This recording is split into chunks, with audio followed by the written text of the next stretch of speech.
everybody, Missi Matthews. Welcome to Steelers Live. We are still in free agency and in April, where we are preparing for the NFL draft. Let's introduce my two panelists today to talk all of those things. Mike Prisuta of the DVE Morning Show, and we have Matt Williamson of Steelers Nation Radio. Both guys contribute a lot to Steelers.com as well. So guys, there hasn't been a ton of news in terms of the Steelers this week adding any players. There was a linebacker yesterday, but I just want to look big picture right now and take a look at all of the players the Steelers have either re-signed or signed from the outside. There is the list right there. And in your opinion, Mike, we'll start with you with the list as we sit here today. Who was the biggest signing for the Steelers of this offseason?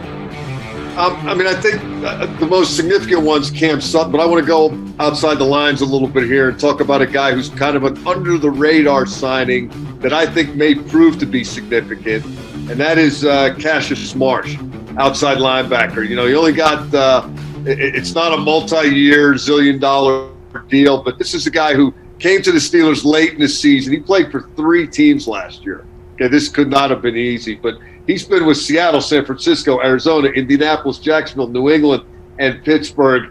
92 career games played, 14 career sacks, 5.5 for the 49ers in 2018 when he played 51% of the defensive snaps. And the reason I think he might be significant is because you need more than 2 at that outside linebacker edge rusher position. We were reminded of that last year when Bud Dupree got hurt. You know, one of the reasons they went out and got Alex Highsmith was because Dupree and Watt, that's not enough.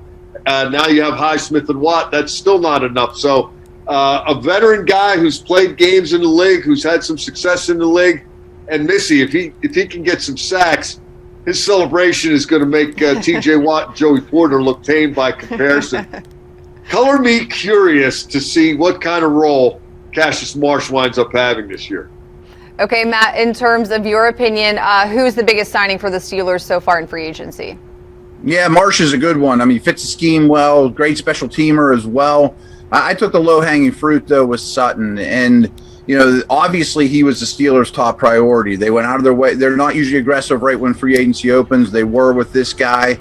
He has extensive history in the slot. He was a team captain back in college. He could play safety at the Senior Bowl way back when. He's lined up all over the defense. And the one thing I don't think that most Steeler fans realize, that clearly the Steelers are comfortable with him. He can be an every down outside corner, and I think the best is ahead of Sutton. All right, I wouldn't say that Tyson Alualu, guys, was the biggest signing for the Steelers this offseason, but we do have to talk just about the craziness. For the longest time, he was on our list as goings. Obviously, COVID played a role in him not being able to physically go to Jacksonville. What does that mean for the Steelers' defensive line in terms of having Tyson back another year, Mike?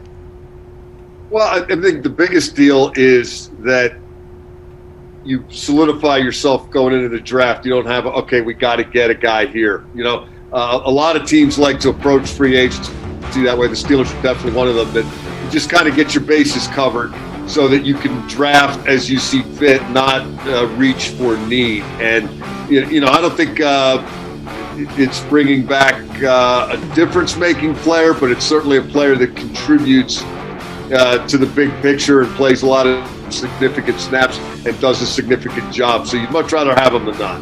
All right, Matt, I did misspeak. It is 2-year deal for Tyson Alualu, but just your opinion on him coming back for another year. The Cam Hayward and Joe Hayden vocalization of wanting him to stay in Pittsburgh obviously worked. Yeah, I think it's big, to be honest with you. That defensive front remains a strength. I mean, he's played the best football of his career, even though he was a first-round pick, here in Pittsburgh in this scheme. He's kind of come into his own. Mike mentioned it. And take it even a step further, I don't think you really want to be in this draft class defensive line market. I mean, that might be a project for another day. It's a really lean group of incoming rookies. And I think it's interesting, too. I mean, the definition of a Steelers nose tackle has really changed. I mean, he's not exactly Aaron Donald as an upfield guy, but he's a lot more upfield-ish than, you know, the Joel Steeds and the Hamptons of the world. So he fits in well, and he shows exactly what they want from that position.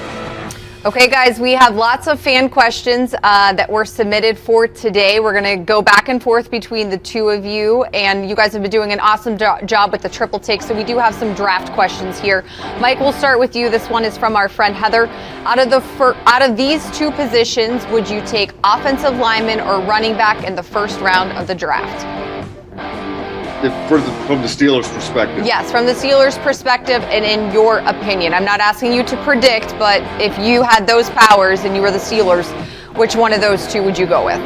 If it's up to me, I'm going to go C, Zaven Collins, linebacker, Tulsa.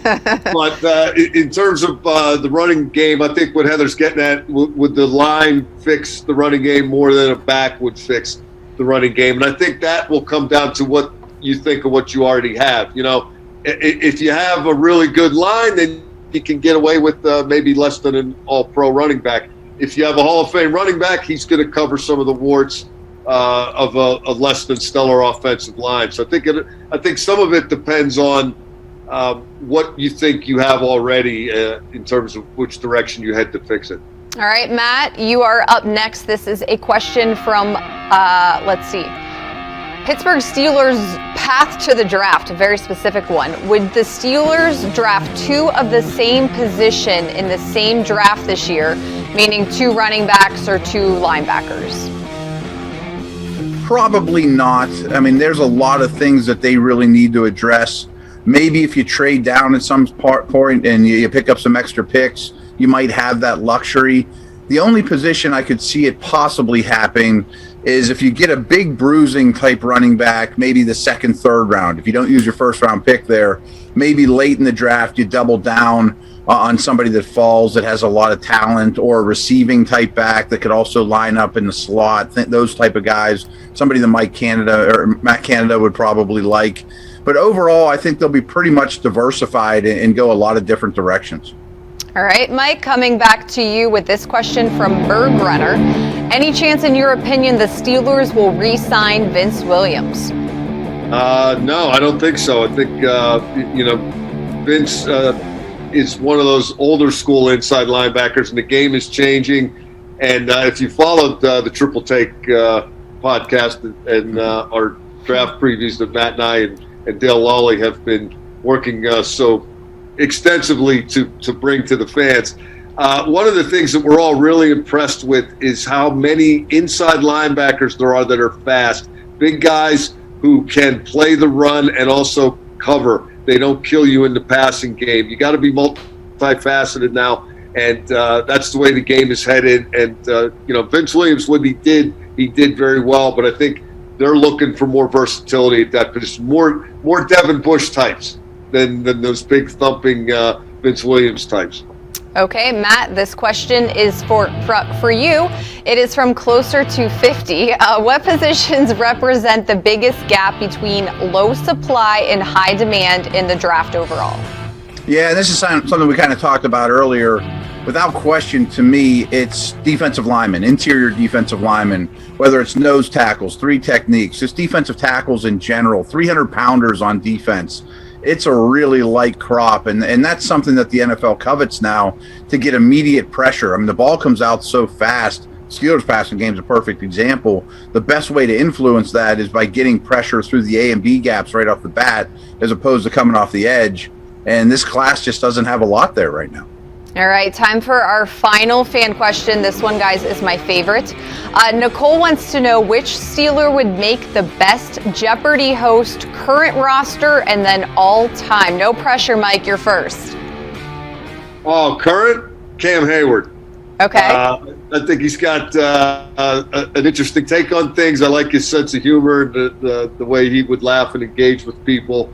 All time would be Joe Green, because anytime you mention Steelers and all time, the answer is Joe Green. Okay, Matt, what about you?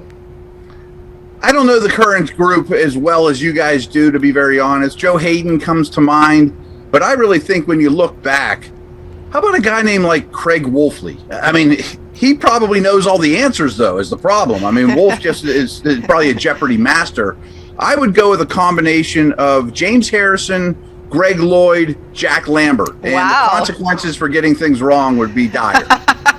That would definitely make watching it very interesting. Another one I'll throw out to you guys in terms of all time. One of our producers suggested Chuck Noll because he just knew a lot about a lot of different things, and I don't know. Yeah, it's nothing. He would read the question and then give the answer just to let you know that he knew the answer and everything okay. Okay, guys, thank you so much for joining me today on Steelers Live. If you have not checked out their work yet on Triple Take, please do so on Steelers.com and the official Steelers mobile app. As I said, we're getting closer to the draft, so a lot more great content coming your way. All right, well, that is going to do it for this edition of Steelers Live. Thanks for joining us. Have a great weekend, everybody. We'll see you back here next week at 4 p.m.